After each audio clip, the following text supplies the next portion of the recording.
দেখো প্রশ্নে এখানে বলে দিয়েছে যে 8 জন পুরুষ ও অথবা 12 জন মহিলা একটি কাজ 20 দিনে করতে পারে। একই কাজ 10 জন পুরুষ ও 15 জন মহিলা কত দিনে শেষ করবে? তো এখানে 8 জন পুরুষ দেওয়া আছে, 8 জন পুরুষ অথবা কোনো ক্ষেত্রে আমাদের অথবার জায়গায় দেওয়া থাকে এবং, ঠিক আছে? তো অথবা মানে কি 8 জন পুরুষ অথবা 12 জন মহিলা, মানে 8 জন পুরুষ করতে পারে কিংবা 12 জন মহিলা করতে পারে। সেটা করতে পারে কত? 20 দিনে। প্রথমত আমাদের এই অঙ্কগুলোকে যেকোনো একজনকে ধরে নিতে হবে। অর্থাৎ আমি যদি পুরুষ ধরে করতে চাই, পুরুষ ধরে করতে পারি, কিংবা মহিলা ধরে করতে চাই, মহিলা ধরে করতে পারি। তাহলে 8 জন পুরুষ দেওয়া আছে, আমি পুরুষ ধরেই করছি। তাহলে 8 জন পুরুষ সমান সমান 8 জন পুরুষ, তাহলে 8m ইকুয়ালস টু 12 জন মহিলা। তাহলে 8 জন পুরুষ মানে 12 জন মহিলা। তাহলে একজন পুরুষ মানে কত হবে? একজন পুরুষ সমান সমান 12/8 মহিলা। ঠিক আছে, যেহেতু আমি পুরুষ ধরে করছি সেই জন্য একজন পুরুষকে ধরবো না, আমি লিখবো কি একজন মহিলা। তাহলে একজন মহিলা সমান সমান ঠিক উল্টো দিক থেকে বলতে পারি কি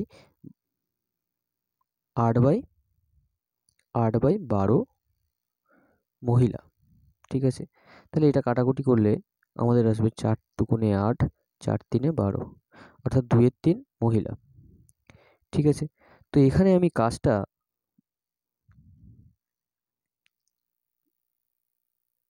দেখে নেব।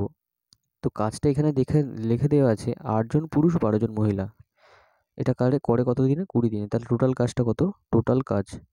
টোটাল কাজ আমি ধরলাম 8 জন পুরুষকে ধরে করছি, তাহলে 8 20 160, এটা কাজ টোটাল।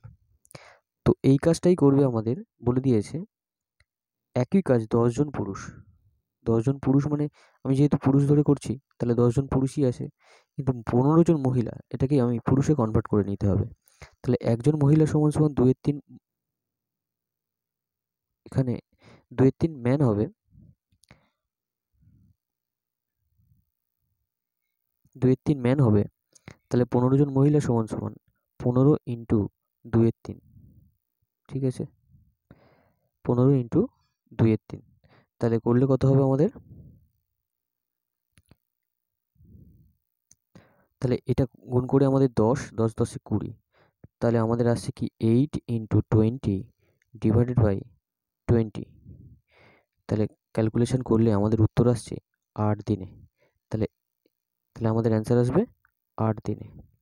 আশা করছি বোঝাতে পারলাম। Thank you.